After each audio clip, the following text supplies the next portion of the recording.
नमस्कार, आपके साथ मैं हूं आदित्य कुमार। दरअसल पूर्वांचल के जौनपुर में एक ऐसी घटना घटित होती है जिसके बाद हर इंसान की रूह कांप जाती है। वह सोचता है कि आखिरकार इतना बड़ा अपराध एक शख्स कैसे कर सकता है। क्या इसके पीछे कोई पॉलिटिकल बैकग्राउंड था, कोई पॉलिटिकल सपोर्ट था, या फिर पैसों का सपोर्ट था, या क्या था। यह हमारे बीच पत्रकारों की टोली बैठी हुई है। ये युवा पत्रकार हैं जो इस खबर को काफ़ी दिनों से कवर कर रहे हैं। जब से घटना घटी है तब से इसे कवर कर रहे हैं और चीज़ों को समझने की कोशिश भी कर रहे हैं। तो आज इन्हीं के नज़रियों से, यानी युवा पत्रकारों के नज़रिए से अब हम आप खबर दिखाएंगे। अभी तक हमने आपको पॉइंट ऑफ व्यू दिखाया, इनके घर वालों का क्या कहना है, इनके आस पड़ोस का क्या कहना है, लेकिन इन पत्रकारों ने आखिरकार आने के बाद यहाँ क्या देखा, क्या समझा, और उसके बाद इनका आकलन क्या है कि इस तरह की घटनाएं रुकेंगी कैसे, क्या इनका पॉइंट ऑफ व्यू है। इनकी नज़र से सीधे सीधे अगर हम कहें तो हम पत्रकारों की नज़र से, युवा पत्रकारों की नज़र से आप तक खबर पहुँचाएँगे। हमारे साथ हल्ला बोल प्राइम के संपादक है अतुल तिवारी, उसके बाद सनी क्रिएटर हैं, सनी इनका नाम है, और ये अपना चैनल चलाते हैं। इधर पूर्वांचल का बड़ा न्यूज़ नेटवर्क है, पीजी न्यूज़ है ये, इनको आप देखते हैं। इधर आपका चैनल कौन सा है? आशीष जौनपुरी इनका चैनल है। तो ये सब लोग हैं, ये डे वन से इस खबर को कवर कर रहे हैं। तो पहले तो हम बात करेंगे पीजी से। प्रवीण, आपने जब यहाँ पर आके सबसे पहले देखा तो आपको कैसा लगा? जब खबर आपने पहली बार सुनी तो क्या फील हुआ आपको? सबसे पहले तो भैया आपको बता दें कि माइक लेके कुछ बोलने की हिम्मत नहीं हो रही थी।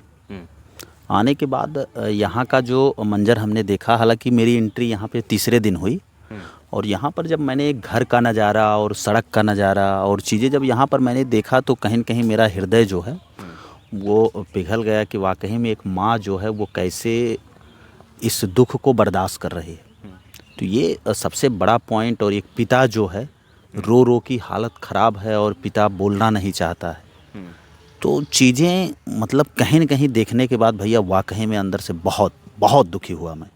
लेकिन फिलहाल मैसेज देने के लिए, आवाज़ उठाने के लिए कि इस मामले पर त्वरित कार्रवाई हो, अभी तक कुछ ऐसा हुआ नहीं है। अच्छा, अभी तक आपने जो देखा वो कार्रवाई ऐसी नहीं है कि मतलब कि इंस्टेंट कार्रवाई हुई है। इतना बड़ा कृत्य हुआ है, इतनी बड़ी घटना हुई है, क्योंकि ये जो भी सोच रहा है, फिल्मों में ऐसा हम लोगों ने देखा था कि फिल्मों में से सर से धड़ अलग हो जाता है।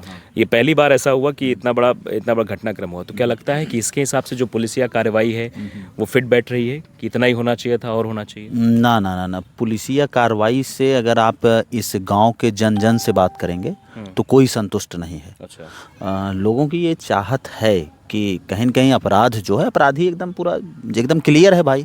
ऐसा है कि नहीं, जांच का विषय है, लोग जांच के विषय की बात करते हैं, सही है कि नहीं? लेकिन जांच का विषय क्या है भाई? पूरा गांव देखा है कि शरीर से सर धड़ जो है अलग करने वाला कौन है, सर अलग करने वाला कौन है, पूरा गांव देखा है। अपराधी पकड़ा गया है, जांच का विषय क्या है? तो आखिरकार कार्रवाई कब, ये पूरा देश जानना चाहता है। ये हम ही आप नहीं, ये पूरा देश जानना चाहता है कि आखिर कार्रवाई कब होगी। मतलब सिर्फ गिरफ्तारी से काम नहीं होगा। गिरफ्तारी से काम नहीं। यहाँ तक मैंने घर के बगल ही एक चाची जी थी, उनका इंटरव्यू कर रहा था, तो चाची जी ने साफ तौर से ये कह दिया, भैया जैसे ये खबर चल रही है कि अनुराग का सर जो है फला व्यक्ति धड़ अलग कर दिया, वैसे ये भी खबर चलना चाहिए कि उसका भी इनकाउंटर हो गया, तब जाके उस माँ को कलेजे को ठंडक पहुंचेगी। तो देखिए, प्रवीण है, इनका भी साफ तौर पे कहना है कि ये जो कार्रवाई हुई है ये महज एक फॉर्मेलिटी कह लीजिए या फिर कार्रवाई हुई, लेकिन इस पर एक नज़ीर ज़रूर प्रशासन को प्रस्तुत करनी चाहिए, सरकार को प्रस्तुत करनी चाहिए, ताकि ऐसी घटनाओं की पुनरावृत्ति ना हो। और ऐसा करने वाला अगर कोई सोचे भी, किसी के मन में ख्याल भी आए, तो उसकी रूह कांप जाए। इस पर ऐसी सज़ा होनी चाहिए। हमारे साथ हल्ला बोल प्राइम के अतुल तिवारी हैं। अतुल, आपने जब पहली बार ये खबर सुनी तो कैसा रिएक्शन रहा आपका? नहीं, ये घटना तो मानवता को शर्मसार करती है। पहली बात, 40 वर्षों से ये राजस्व विभाग में लंबित है। ये दोनों परिवार आपस में कटाजुज्ज कर रहे हैं, इसमें और पुलिस भी उतना ही दोषारोपित है जितना रमेश है, उतना पुलिस प्रशासन जो है उतना ही दोषी वो भी है। क्योंकि जब पुलिस स्वयं कह रही है कि ये ज़मीन यादवों की है और ये खून मांग रही है, तो आप बताइए इसका औचित्य क्या है? अगर रक्षक हमारे ऐसी भक्षकों वाली बात करेंगे कि ये खून मांग रही है धरती, और वही हुआ, आज एक माँ की गोद सूनी हो गई। सोचिए, जो माँ अपने बच्चों को 9 महीने पालती है, आप 2 किलो का वजन अपने पीठ पर नहीं रख पाएंगे 2 घंटे तक, लेकिन एक माँ 9 महीने तक अपने बच्चे को पालती है, और वही जब माँ के सामने जब बच्चे का धड़ ऐसे ऐसे ऐसे ऐसे ऐसे कंपन कर रहा होगा, तो सोचिए उस माँ पर क्या बीत रही होगी और उस पिता पर क्या बीत रही होगी जो इतनी दूर है, अपने घर पर भी नहीं है। और वो सोचिए अपने जब उसको पता चला होगा कि बेटे के साथ ऐसा हुआ है कि सर धड़ से अलग है, तब बताइए क्या बीत रही होगी उस पिता पर। और 5 बहनें चीख चीख कर कह रही हैं, लेकिन आज भी पुलिस जो है वो केवल ढांढस बंधाने का प्रयास कर रहा है, और शायद वही पुलिसिया जो कार्रवाई है वही सही से किया गया होता तो आज ये दिन किसी को ना देखना पड़ रहा। लगता है कि जो पुलिस कार्रवाई हुई है इसमें ढुलमुल रवैया अपनाया गया है, बहुत ढीलाबाही हुई है, इसमें एनकाउंटर होना चाहिए। योगी आदित्यनाथ की सरकार आ जाने के बाद ये अपेक्षा होती है कि इस तरीके कृत्य करने वालों पर बुलडोजर चलेगा या फिर जो है उनका एनकाउंटर होगा, हाफ एनकाउंटर होगा। देखिए, पुलिस हीला हवाली करती है जब भी ज़मीन का केस होता है, वो चाहे आदमी सही हो या गलत हो, मोटी रकम पुलिस को दे बस केवल। अगर मोटी रकम थाने पर जा रही है तो वो चाहे सही बोलेगा चाहे गलत बोलेगा, न्याय प्रणाली कहीं ना कहीं जो तराजू है उसी की तरफ झुकेगा। वो चाहे जितना बड़ा अपराधी हो, चाहे वो जितना गलत किया हो, किसी का घर कब्जा किया हो, और जैसे कोई गरीब आदमी जाएगा, दरोगा साहब हैं, डांट की गाली दे के बिठा देंगे उसको थाने पे, और वो कुछ नहीं कर पाएगा। वो केवल चक्कर पे चक्कर मारेगा, और कोर्ट भी जाएगा तब भी उसको चक्कर पे चक्कर मारना है। क्योंकि जब जिसके पास पैसा है, वो सारे जितने भी बड़े नेता हैं चाहे पुलिस प्रशासन है, वो सब करप्ट हैं, और उसी करप्ट की वजह से ऐसे अपराध हो रहे हैं। मतलब आप ये कह रहे हैं कि जो इतना बड़ा कांड हुआ इसके पीछे भ्रष्टाचार भी बड़ी केवल वजह करप्शन है। करप्शन की वजह से ऐसे ही न जाने कितने बेटे भेंट चढ़ जा रहे हैं डेली। ये तो आप ये धड़ से अलग कर दिए हैं। अभी यही पिस्टल से मारे होते तो आप ये खबर ना जान पाते। ये तो तलवार से मार दिए इसलिए खबर बन गई पूरे देश में कि कोई धड़ से अलग कर दिया, तलवार से मार दिया, नंगी तलवार से। और यही अगर कोई पिस्टल से मार दिया होता तो शायद आप भी ना होते, यहाँ कोई ना होता। और जातीय समीकरण भी अगर यादव का ये मामला है, नहीं तो बड़े राजनेता जो यादवों की बात करते हैं, जो सियासत करते हैं जातियों को लेकर, वो आज इनके द्वार पर ऐसे लगाते रहे होते और कहते कि इतना पैसा इकट्ठा करवा देंगे, उनको उड़ा देंगे, उनको खत्म कर देंगे। आज उनका भी समीकरण नहीं बन रहा है तो वो भी चुप बैठे हुए हैं। केवल एक ट्वीट से मामला शांत है। न तो बाबा का बुलडोजर दिख रहा है, न तो अखिलेश जी की यादव सेना दिख रही है कि यह 5 बहनें हैं, एक पिता है, माँ है, कैसे खर्चा चलेगा आप बताइए। कमाने वाला कोई है नहीं, कोई नहीं है। दूध बेच के बेटी चिल्ला के कह रही है कि दूध बेच के हम कितना कर लेंगे, कितने दिन केस लड़ते, कितने दिन क्या करते। 3 बहनों की शादी करना, 3 बेटियों की शादी करना। अभी भी 2 बेटियां हैं, लेकिन कोई राजनेता जो हैं जो जाति की बात करते हैं उनका कोई नहीं है। मतलब गगन यादव हो गए, जैसे मंगेश यादव वाला कांड हुआ था, मंगेश यादव के लिए यही जौनपुर में हुआ था। मंगेश यादव के यहाँ 1 महीने नेताओं की लाइन नहीं टूटी। ये सेना आ रही है, वो सेना आ रही है, वहाँ से आ रहे हैं, कांग्रेस के भी नेता आ रहे थे, तमाम नेता जो हैं, चाहे वो समाजवादी पार्टी हो, कांग्रेस के हों, तमाम नेता जो आ रहे थे। लेकिन आज देखिए यहाँ कोई नहीं कह रहा है कि हम फंडिंग करवा देंगे, 2 करोड़ रुपए इकट्ठा करवा देंगे, पिता का जीवन बसर हो जाएगा, बेटियों का जीवन बसर हो जाएगा। कोई नहीं कह रहा है, क्योंकि यहाँ सियासत नहीं चमकनी है, सजातीय मामला है। इसीलिए यहाँ जो है नेता दिखाई बिल्कुल ये देश के हित में बिल्कुल नहीं है। आपको लगता है ये गलत हो रहा है? बिल्कुल एक सरासर गलत है। पहली बात घर तो बता रहे हैं कि जीएस में है, तो स्वाभाविक सी बात है कि इस पर जो भी कानूनी कार्रवाई हो। इंस्टेंट लोग कह रहे हैं कि बुलडोजर चलना चाहिए, जैसा उनके साथ किया वैसा तो नहीं, लेकिन जो भी कानून में सख्त से सख्त सजा हो वो रमेश को मिलनी चाहिए। और उनके घर में दरोगा भी हैं, दरोगा की हालांकि गिरफ्तारी हो गई है, लेकिन दरोगा का पूरा सह था, तभी घर वाले ऐसा कदम उठा रहे थे। और भाई जब प्रशासन की बात है तो कहीं ना कहीं थाने से उनकी भी संलिप्तता रही होगी, थाने पर भी बातचीत होती होगी कि हमारे डिपार्टमेंट के आदमी हैं, थोड़ा सा रवैया उनके खिलाफ भी थोड़ा सा ढीला ढाला, उनको भी सहमिल। कितने दिन बीत गए, ये मुझे लगता है कि सबके जहन में खबर होगी, और इस खबर को देखने समझने के बाद शायद आपके भी आंखों में आंसू आए होंगे, और जिसने भी देखा होगा, आपके घर वालों ने भी ये सुना होगा तो कहा होगा कैसे हो गया। क्योंकि मेरी माँ ने जब ये सुना तो वो भी, उनकी आंखों में भी आंसू आ गए। स्वाभाविक सी बात है, उस परिवार पर क्या बीत रही होगी इसका हम लोग आकलन भी नहीं कर सकते, शब्दों से ज़रूर बयां कर सकते हैं। लेकिन अतुल, क्या लगता है कि अगर न्याय प्रणाली इसी तरीके से चलती रही तो ऐसी घटनाएं और होती रहेंगी? जब तक प्रशासनिक अमले जो हैं ये अपना रवैया नहीं बदलते हैं, पैसों के नाम पे गरीबी तौली जाएगी, अमीरों को अलग तौला जाएगा। अगर न्याय प्रणाली दोनों के लिए पैसे के अकॉर्डिंग होगी तब ऐसे रवैये हमेशा होते रहेंगे। हर दिन घटनाएं घटती रहेंगी, न जाने कितनी माओं की कोख ऐसे सुनी होती रहेंगी। और बस ये पुलिस प्रशासन, यह जो राजस्व विभाग है, सबसे ज़्यादा आपके मामले चलते हैं राजस्व विभाग के, यही सब कोर्ट में है। कोर्ट कचहरी जाते जाते आप जब कह रहे हैं कि न्याय प्रणाली सही नहीं है और सबको एक तराजू में नहीं तोला जा रहा है, तो कहाँ गए राहुल गांधी जो संविधान को ख़त्म करने वालों के खिलाफ चल रहे थे, संविधान को बचाने की बात कर रहे थे? तो यहाँ अगर सब बराबर नहीं है, क्योंकि संविधान तो हमको बराबरी का हक देता है कि हम सब आप सब बराबर, सबको एक वोट का अधिकार है, तो संविधान को बचाने के लिए राहुल गांधी क्यों नहीं आ रहे? नहीं तो लचर व्यवस्था हाथ में संविधान लेने से थोड़ी है कि संविधान सशक्त हो जाएगा, कि आप हाथ में लेने ऐसे ले लेंगे किताब और हिला देंगे मंचों पे, या योगी जी ऐसे बुलडोजर खड़ा कर देंगे। तो लेकिन जो उनके प्रशासनिक अधिकारी हैं वो तो खुलेआम भ्रष्टाचार कर रहे हैं, उनको रोकने वाला कोई नहीं है। आप चले जाइए, कोई भी कहते हैं कि राम राज है, यही राम राज है, चले जाइए थाने पे, एसआई साहब गरिया कि अगर आप सही हैं FIR लिखाने जाएंगे किसी बड़े आदमी के खिलाफ, पहले आपको गरिया बिठा देगा बेंच पे, बैठ उधर बैठ, यहाँ चला आया, जैसे थाना उन्हीं के बाप का हो, ऐसा रिएक्शन करते हैं। गरीब आदमी के साथ ऐसा ही हो रहा है। अगर फॉर्च्यूनर से आप उतरे तो वही तो होगा जी, अरे आइए चाय मंगाइए, पहले आप बैठेंगे थाने पे, देख रहे होंगे रवैया, ये आम है, ये आम जनमानस जान रही है, लेकिन बोलने वाला कोई नहीं है। तो इस गरीब अनुराग यादव के परिवार के साथ भी यही हुआ? बिल्कुल यही हो रहा है। अब देखिए वो दरोगा जी थे, उनके भाई दरोगा हैं, तब उनको सह मिलेगी।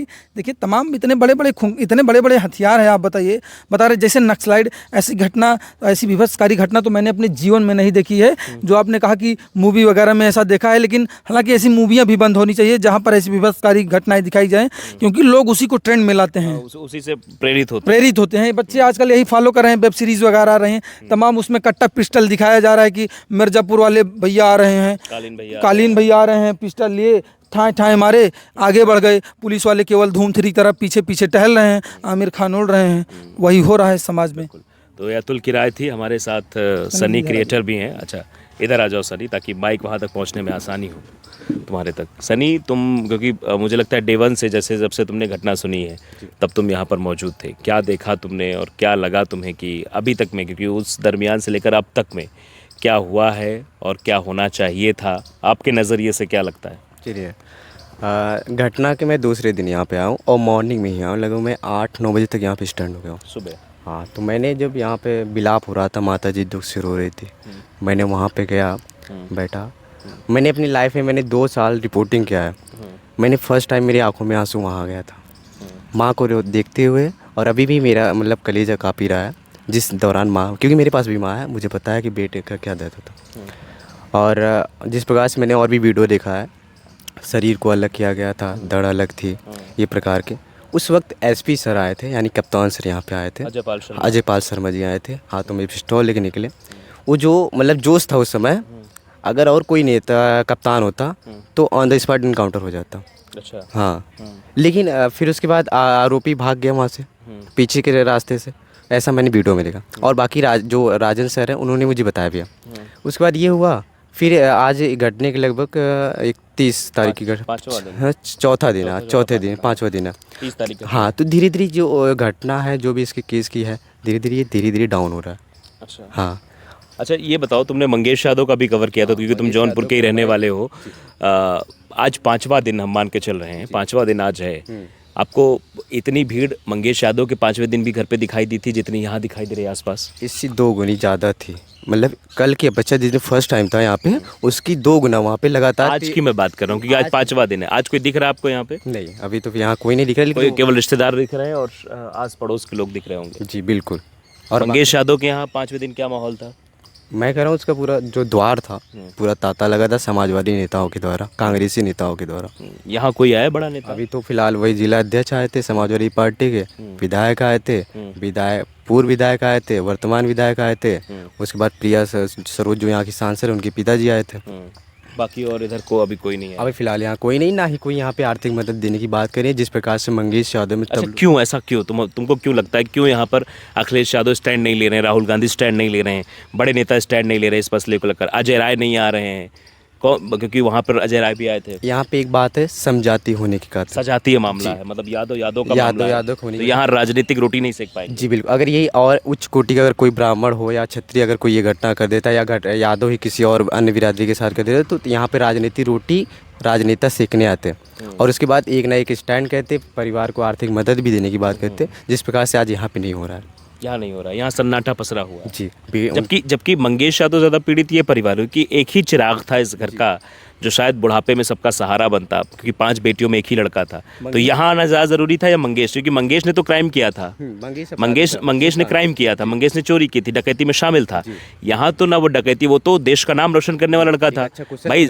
हाँ, ताइक्वांडो में था वो, शायद जौनपुर का नाम रोशन करता, प्रदेश का नाम रोशन करता, और अच्छा खेलता तो देश का नाम भी इंटरनेशनल स्तर पर जो है रोशन करता। एक सबसे बड़ी बात, वो खिलाड़ी ताइक्वांडो खिलाड़ी था। हाँ। हमारे जौनपुर में गृह मंत्री विधायक जी हैं, सदर के, वो ऊर्जा मंत्री, खेल मंत्री भी हैं। उन्होंने खिलाड़ियों के प्रति क्यों नहीं एक्शन लिया? क्यों नहीं लिया? आप खेल मंत्री हो, खिलाड़ी आपका कल वो देश का नाम रोशन करेगा, जिले का नाम रोशन करेगा, उत्तर प्रदेश का नाम रोशन करेगा। आपका भी तब तो फोटो खिंचाने आ जाते फिर। तब फोटो, अरे कई पदक दिए हैं, जीते हैं, फोटो भी खिंचवाई है, घर वाले खुद बताए हैं। लेकिन अब उसके लिए खिलाफ एक्शन नहीं ले रहे। क्यों नहीं ले? आप भी तो यादव हो, गृह मंत्री गिरीश चंद्र यादव हो, यादव मारा गया है तो उसके खिलाफ आप नहीं। अखिलेश यादव भी हैं, वो भी कहते हैं यादव हमारे हैं, यादव वोटर, सब लोग कहीं भी अगर आपके पीछे का टैग लगा यादव तो आपको जरूर कहेंगे आप समाजवादी है। अच्छा। तो इसमें समाजवादी लोग क्यों नहीं आ रहे? क्यों नहीं एक्शन ले रहे? क्यों न्याय नहीं दिला रहे? क्यों नहीं दिला रहे? और जो चंद लोग आ रहे हैं वो केवल फोटो खिंचाने के लिए आ रहे हैं कि हम वहाँ पहुँचे हैं, ये नहीं कि कोई आर्थिक सहयोग किया जाए। आप देखिए मंगेश के घर पे वहाँ एक रणनीति बनाई जा रही थी, लोग समाजवादी ही थे, सारे लोग थे जो भी यादव सेना। मतलब मंगेश यादव अपराधी था, वहाँ रणनीति बन रही थी, वहाँ मदद पहुंचाई जा रही थी, और ये देश का नाम रोशन करने वाला लड़का था। यहाँ पर जो है कोई आर्थिक मदद नहीं पहुंच रही। बिल्कुल वही, जब देश का नाम गौरव करता, पहली बात वहाँ रणनीति बन रही थी कि कैसे उनका घर बन जाए। आप इनका भी घर देख लीजिए, माली हालत कैसे है। यहाँ कोई रणनीति नहीं बना रहा है। जो देश के पुरोधा हैं, हमारे राजनीतिक पुरोधा हैं, जौनपुर में कई लोग हैं, बाहर की बात छोड़ दीजिए, वो यहाँ क्यों नहीं राजनीति बना रहे, रणनीति बना रहे हैं कि कुछ आर्थिक सहयोग हो जाए, बेटियों का पालन पोषण कैसे होगा, पिता का सहारा कौन बनेगा आगे चल के। यहाँ कोई रणनीति नहीं बना रहा है, कोई रणनीति नहीं, प्रॉफिट नहीं है। आप सोचिए साहब, जब आपके उंगली में थोड़ी सी छोटे थे आप, चोट लग जाती थी तो माँ के कलेजे में कितना दर्द होता था, छोटा सा घाव हो जाता है। आज तो सोचिए साहब, किसी का गर्दन शरीर से अलग कर दिया गया है धड़ से, तो सोचिए उस माँ के कलेजा पर क्या बीतती होगी। ऐसे मतलब आप देखेंगे तो खड़े खड़े ऐसे आप रोने लगेंगे। माँ की जो बिरह है, बहनों की जो बिरह है साहब, ये बहुत पीड़ादायक है, इसको शब्दों में बयान नहीं किया जा सकता। प्रवीण, आपको क्या लगता है कि ये जो राजनेता हैं, क्योंकि मंगेश यादव की स्टोरी आपने भी कवर की है, आपके ज़िले का ही मसला है, जिस तरीके से राजनेता वहाँ एक के बाद एक, कभी अजय राय आ रहे हैं, कभी ये विधायक आ रहे हैं, कभी वो सांसद आ रहे हैं, जबकि वो अपराधी था, जबकि वो उस चोरी में शामिल था, तब ये मसला था। आज जो कि एक देश का नाम रोशन करने वाला लड़का था, अगर ये अच्छा खेलता, आगे जाता, तो वाकई में तुम्हारे जौनपुर का नाम भी रोशन होता। तो ऐसे लड़के के साथ क्यों नहीं खड़ा हो रहा है कोई राजनेता, अखिलेश यादव हो या राहुल गांधी हो? देखिए, इसमें अखिलेश यादव को क्यों नहीं खड़े हो रहे हैं और क्यों राजनेता नहीं खड़े हो रहे हैं, इस पे तो मैं ज़्यादा नहीं टिप्पणी करूँगा, क्योंकि देखिए चीज़ें जो हैं वो सबके सामने हैं और सब लोग समझते हैं कि क्या होना चाहिए। हमें तो बस, मुझे उम्मीद ये है कि माननीय मुख्यमंत्री योगी जी को इस पे अपनी पावर दिखा देना चाहिए। बस मैं ये चाह रहा हूँ, योगी आदित्यनाथ, बस माननीय मुख्यमंत्री योगी जी समय हैं, उनके अंदर पावर है। जिस हिसाब से वो अपनी पावर को पूरे प्रदेश में दिखाकर झंडा गाड़ देते हैं, अगर वो यहाँ पर अपनी पावर दिखा दे तो सबके मुंह पे बहुत तगड़ा तमाचा लग जाएगा। तो पावर क्यों नहीं दिखा रहे हैं? अब पता नहीं क्या कारण है, अब हम खुद नहीं समझ पा रहे हैं। अपनी पावर क्यों नहीं दिखा रहे हैं, और जिस हिसाब से वो मामले को एक्शन में लेके तुरंत संज्ञान में लेते हैं। बहुत सारे प्रदेश में घटनाएं हुई, अभी अमेठी की घटना हुई, आप देखे ही, पीड़ित परिवार गया, 50 लाख रुपया दे दिया गया, एक नौकरी भी मिल गई। जो देश के लिए खेलना चाहता था, जो देश का नाम रोशन करना चाहता था, उसके घर फंडिंग क्यों नहीं, बड़ा सवाल। उसका घर क्यों नहीं बनेगा, 5 बेटियों का जिम्मेदार कौन होगा, सही है कि नहीं? तो मैं चाहता हूँ और मुझे पूरा भरोसा है, पता नहीं क्यों ऐसा लग रहा है कि माननीय मुख्यमंत्री विपक्ष इस मसले को ज़्यादा क्यों नहीं उठा रहा, राहुल गांधी क्यों नहीं इस पर बोल रहे, राहुल गांधी के नेता क्यों नहीं आ रहे हैं? वो देखिए, वो लोग वहाँ पे बोलते हैं जहाँ पे लगता है कि हमारे बोलने के बाद 10-20 लोग और हु करेंगे, वहाँ पे बोलते हैं। अब वो लग रहा है कि यहाँ पर कोई नहीं हु करेगा पीछे पीछे। हाँ, गांव में आपको पता ही है कि कैसे लोग किसके पीछे भागते हैं, इसीलिए हाँ कैसे सियासत करते हैं, इसीलिए वो लोग नहीं बोल रहे हैं। सियासतदान शायद इस बात को नहीं समझ पा रहे हैं कि जो क्रिमिनल होता है उसकी ना कोई जाति होती है, ना कोई धर्म होता है। वो सिर्फ क्रिमिनल होता है, उसको क्रिमिनल के नज़रिए से देखा जाना चाहिए। अब यहाँ पर क्योंकि जौनपुर का जो मसला है यहाँ सजातीय मसला है, इसलिए यहाँ पर कोई टीका टिप्पणी नहीं हो रही है, ना ही कोई बहुत विपक्ष के नेता जो है एक्शन ले रहे हैं या ट्वीट कर रहे हैं या यहाँ पर अपनी सक्रियता दिखा रहे हैं। हमारे साथ आशीष हैं, आशीष जौनपुरी हैं, ये भी जौनपुर के हैं और इनका भी अपना चैनल है। इन्होंने भी यहाँ पर रिपोर्टिंग की, आपने रिपोर्टिंग की यहाँ पर, क्या कुछ देखा आपने? जिस दिन घटना हुई उसके एक दिन बाद हम यहाँ आए, हम और हमारे साथ सनी आए। हमने देखा कि एक माँ किस तरीके से लगातार रोदन कर रही है, उसकी दोनों बहनें लगातार रो रही हैं, चीख रही हैं, चिल्ला रही हैं और पूरे गांव के आसपास के लोग इकट्ठा हैं। जब सबसे हमने बातचीत की, सबने एक सुर में कहा कि वो दुर्दांत अपराधी था, वो कभी भी पिस्टल निकाल लेता था, वो कभी भी तमंचा निकाल करके, कभी तलवार निकाल करके लहराने लगता था। कहीं न कहीं यह बात थाने तक पहुंची होगी, यह प्रशासन तक यह बात पहुंची होगी, लेकिन उसके बावजूद कार्रवाई नहीं होती है। तो सीधे सीधे मैं प्रशासन को दोषी मानता हूं। और जो मामला 40 सालों से चल रहा था, आप समझिए कि हमारे बाप दादा रहे हैं, हमारे जो बुजुर्ग रहे हैं, उन्होंने ऐसे मामले को सिर्फ 5 मिनट में हल कर लिया, 1 घंटे में हल कर लिया। 5 लोग इकट्ठा होते थे, पंच होते थे, उनकी बात सम्मान लिया करते थे। आज जो भारतीय न्याय व्यवस्था है उस पर मैं प्रश्न चिन्ह खड़ा करता हूं कि आज उत्तर प्रदेश में 218 फास्ट ट्रैक कोड बनाए गए हैं। उसके बावजूद भी इतने 218 फास्ट ट्रैक कोड बनाए गए हैं, उसके बावजूद इस तरीके की चीज़ें हो रही हैं। त्वरित कार्रवाई के नाम पर कुछ नहीं होता है। आपने एक केस सुना होगा जयललिता का, तमिलनाडु की मुख्यमंत्री थी, 1996-97 का मामला, 2017 में उनकी डेथ, उसके बाद फैसला आता है। कई ऐसे अपराधी हैं जिनकी मृत्यु हो जाती है, जिनकी मौत हो जाती है, उसके बाद फैसला आता है। तो यह मैं सीधे सीधे जिम्मेदार मानता हूं कि भारतीय न्याय व्यवस्था है। और मैं 2-3 चीज़ों का मैं खुद से मेरा विचार है और मैं सोच रहा हूं कि इस पर हो क्या सकता है। आज हम आए हैं, चिल्लाएंगे और पास पड़ोस के लोग चिल्लाएंगे, इकट्ठा होंगे, इनके दुख में शामिल होंगे, शोक संवेदना प्रकट करेंगे और अपने घर को चले जाएंगे। लेकिन क्या इस तरीके की घटना कम हो जाएगी? ऐसा तो नहीं होगा। जगह जगह इसी तरीके की लगातार, अगर आप देखें कि सबसे ज़्यादा केसेस जो चल रहे हैं पूरे उत्तर प्रदेश में वो ज़मीनी विवाद के हैं। इनको ख़त्म कैसे किया जा सकता है? मेरा सुझाव है कि आप इस पर कुछ काम कर सकते हैं। ये बहुत बड़ी बात कुछ बताना चाहता हूं कि आप कर कैसे सकते हैं कि इस तरीके के जितने भी ज़मीनी विवाद हैं, फास्ट ट्रैक कोर्ट में उनकी सुनवाई हो, 1 हफ्ते के अंदर निर्णय आ जाए और जो निर्णय हो उसके बाद वो आप उचली अदालत में, यानी कि उच्च न्यायालय फिर या उच्चतम न्यायालय में जा कर के अपील नहीं कर सकते। एक फैसला जो सर्वमान्य होगा, बस उसके बाद तुरंत आकर के उस भूमि की पैमाइश करके जिसका जो हिस्सा है वो बांट दिया जाए, विवाद खत्म। ये बहुत अच्छा सुझाव दिया गया है। देखिए, पत्रकार हैं, अपने नज़रिए से ये चीज़ों को बताते हैं, लेकिन जिस तरीके का घटनाक्रम हुआ है उस घटनाक्रम पर सवाल प्रशासन पर भी खड़े हो रहे हैं, सवाल न्यायिक व्यवस्था पर भी खड़े किए जा रहे हैं और सवाल उन विपक्ष के नेताओं पर भी है जो सिर्फ और सिर्फ राजनीतिक रोटी सेकने का काम करते हैं। जब उनका मसला होता है कि हाँ, यहाँ पर वो कमा लेंगे, यहाँ पे अपने लोगों को बटोर लेंगे, यहाँ पर उनकी सियासत चमक जाएगी, तब वहाँ पर वो बोलना शुरू करते हैं। तो ये जो नेता बनने की प्रक्रिया में जो लोग हैं, जो मुख्यमंत्री बनने की प्रक्रिया में रहते हैं, मंत्री बनने की प्रक्रिया में रहते हैं, उनको जनता को वोट बैंक समझ के इतर होकर सोचना पड़ेगा। जनता को जनता समझना पड़ेगा, वोट बैंक नहीं। क्योंकि अगर वोट बैंक के हिसाब से देखेंगे तो ऐसी घटनाओं की पुनरावृत्ति और भी हो सकती है। इस पर लगाम कैसे लगेगी? आपने अलग अलग विचार पत्रकारों के सुने जो इस खबर को कवर कर रहे हैं। उनका सीधा सीधा विचार यही है कि न्यायिक व्यवस्था में कठोरतम चीज़ें होनी चाहिए, जल्दी से जल्दी न्याय होना चाहिए, जल्दी जल्दी फास्ट ट्रैक के अनुसार जो कोर्ट जो बनी है उनमें इनकी सुनवाई हो, सुनवाई के बाद फैसला सुनाया जाए और साथ ही साथ भ्रष्टाचार पर लगाम लगाई जाए। क्योंकि आज अगर अनुराग यादव की हत्या हुई है तो भ्रष्टाचार भी कहीं ना कहीं इसके पीछे बड़ा कारण है।